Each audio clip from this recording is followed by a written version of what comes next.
Yeah! What's up, folks? Jang here from ultimaterc.com with Ken block, not in the flesh, but in cardboard. And this is the newest Ken block RC car that's been released. This is the HPI, the WR8 Flux. Just got it in and about to open up the package and see what this thing looks like for the first time. This is the electric version. 3S capable, 60 mile per hour capable, they say. We'll see how that works out. Fully ready to run and should be good to go. Let's see what we got. Quick little peek from the top. Of course, the radio set. Yes, thank you. I did not like the radio they had been including in some of the recent vehicles, but I do like this one, the TF40. I like the feel of it. I like the shape of it, the drop down wheel, and this one has endpoint adjustments for both channels that you actually use. Plus it has dual rate knob. So these are just manual adjustments. In here you have to stick a little flathead screwdriver down in there to turn some knobs, but at least you have that ability, and I like the feel of this thing, so that's good. Happy to see that back in action, and they do give you the batteries that you need for that one. It only needs 4 AA's. That's good.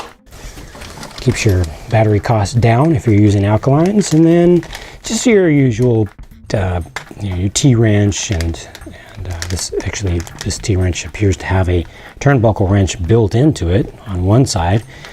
Some Allen wrenches, and here you can see preload clips for some pretty narrow shocks, so that kind of starts to tease out what the shocks are like. And this is the instruction manual. Got some extra stickers on there. They have a DVD of their vehicles in general to try to upsell you on other products. That's all good. It's all fair. And then finally, the vehicle.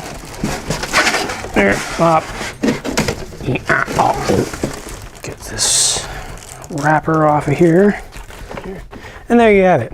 There's the vehicle as it comes out of the box. And if it looks like it's extra high in the front, extra low in the rear, the chassis, you're not going to see it from this angle, but the chassis actually angles up a little bit.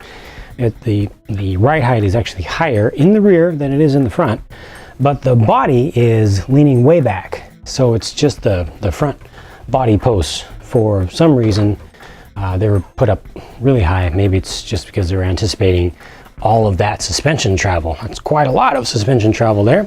Really cool looking body. I always prefer to have see-through windows, at least to some degree. Tinted is ideal, but you know, it's an RTR screen printed thing, so you get what you get. I hear metal. I hear metal dog bones in there. What? Oh, dude, check this out. Check out this shot right here. Okay, so I'm gonna move the car towards you now, and whoa, look at that tire. Just oh man. I always complain about the tire compound on RTRs. Well, HPI with this particular vehicle has gone to the opposite extreme of the norm, and they have given you a super soft tire compound. I mean, you saw how that thing was just bending, but this just to the hand. I mean, it's got some mold release compound on there, but even when that comes off, I can tell that this is just like super soft rubber. I'm talking like 24-degree shore stuff, you know, cold weather racing compound. Super soft. Cannot overstate just how soft these are, and it feels so good. Okay, I'm gonna stop focusing on that for a little bit because I could squish that tire for a long time. It's very interesting. Interesting size of wheel that they've come out with here, and the tire is very flush with the edge of it. Overall, if you just angle that body down, looks really good. One thing for folks that see the 8 in WR8 and you think 1/8 scale. This is much smaller, much significantly smaller than a true 1/8 scale rally car in RC terms. It's much smaller than a 1/8 scale buggy, for example, in terms of especially its width. This thing looks pretty scale, actually. It's one of the better looking RC rally cars that's been made, but it's not very large. It's a little bit larger than a 10th scale sedan. As a matter of fact, let me just get a 10th scale sedan body for reference. All right, put this over here, angle this up just a little bit, and here is a 190 millimeter 10th scale body. See what I mean? Yeah, it's not a big car. It's really not a big car, especially when you consider, and the width is similar too. I mean, I've got this body pretty much centered, and the width of the upper cabin is the same as the width of the whole vehicle. I mean, right here, the vehicle is probably closer to 200 millimeters, and I haven't looked at the actual dimensions for it, but that gives you a visual representation. And then when you consider that the 8th scale, the proper 8th scale buggy based 8th scale rally cars have almost the exact same size as a short course truck, a so-called 1/10 scale short course truck. Well, here's a so-called 1/10 scale short course truck body, and that just gives you an idea of the difference in scale here. This is not a large vehicle. It's not a 1/8 scale.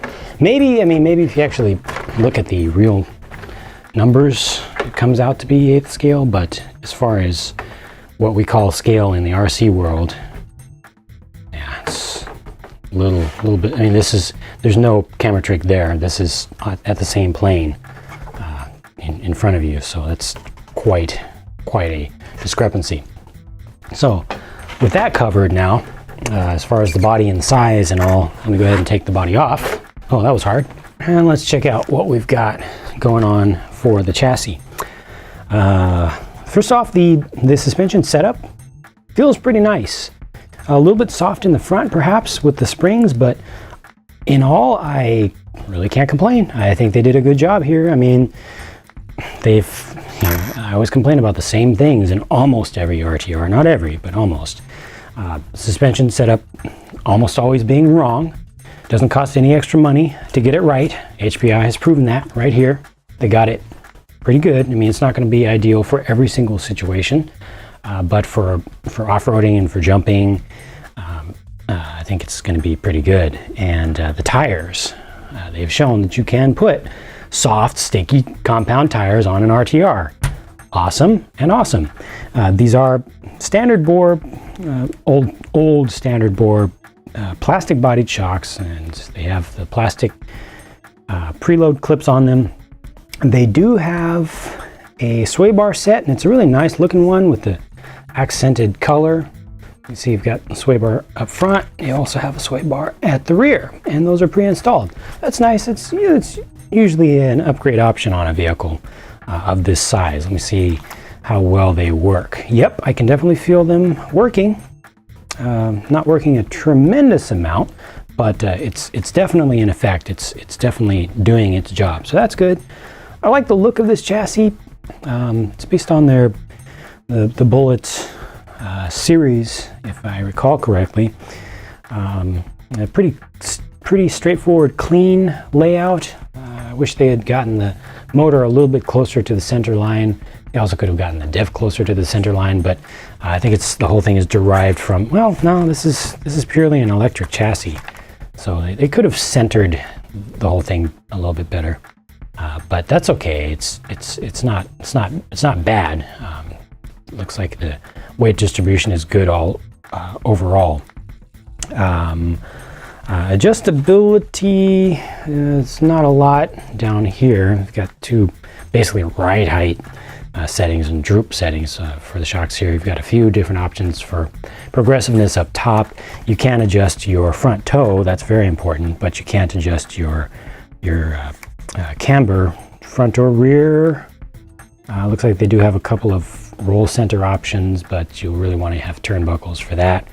There's a ton of anti-squat in the rear, a ton of it.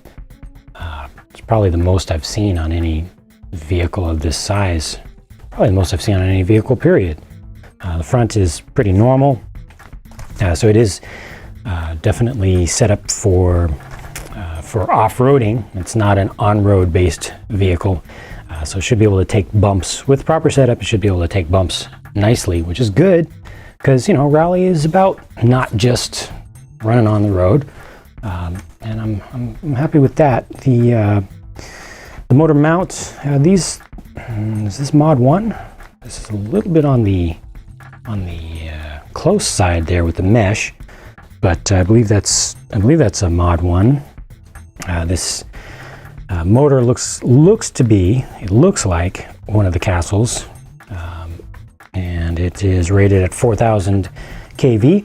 The motor mount is a cast motor mount, but you can see that they use a cam style system for adjusting your mesh.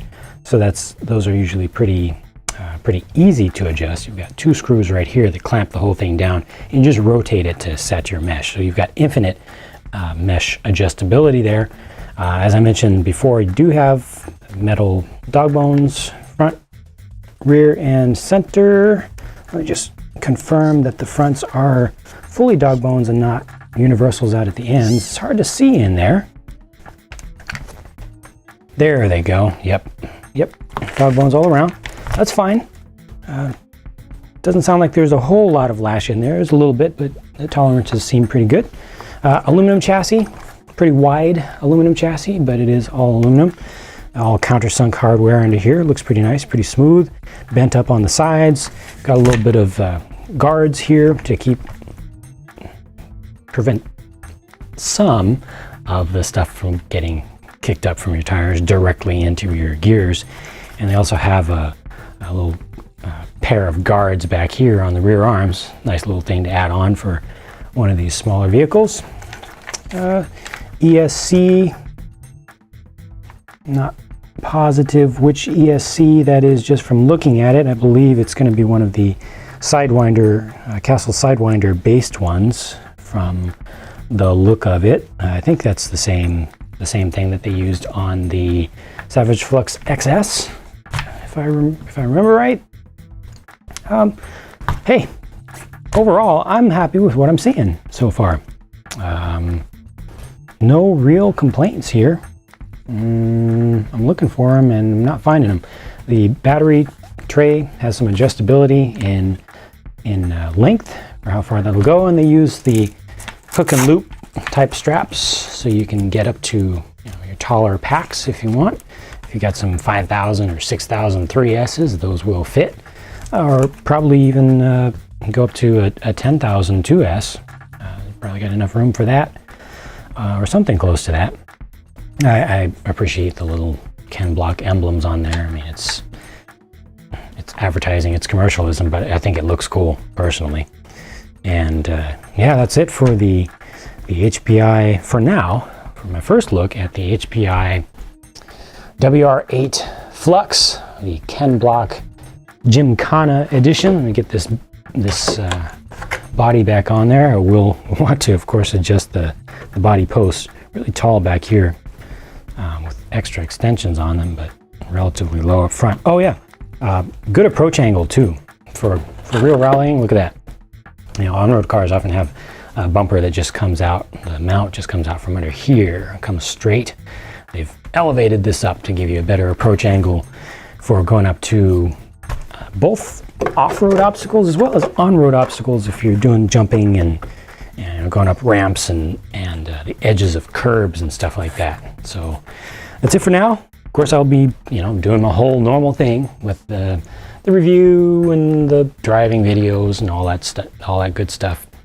And because this one comes with really purely on-road tires, I probably will try these on gravel briefly just to see what they do for folks who are just interested in that. I'm sure I will get flamed as always for daring to try something that is not the one exact precise thing that something is designed for. I don't care. I will do it anyway and I will enjoy it, and I will share with all of you what the results are. I'm also going to get some proper off-road tires from the regular, well, hybrid off-road tires from the regular WR8 rally cars, not the Gymkhana edition, but the regular rally cars, to see how much of a difference that makes, and kind of give you, for folks who don't want to get the Ken Block edition and want to get one of the regular ones, you'll be able to see what those will perform like with just the simple tire swap. And that's it for now. Thanks for watching, and I'll be talking to you again soon.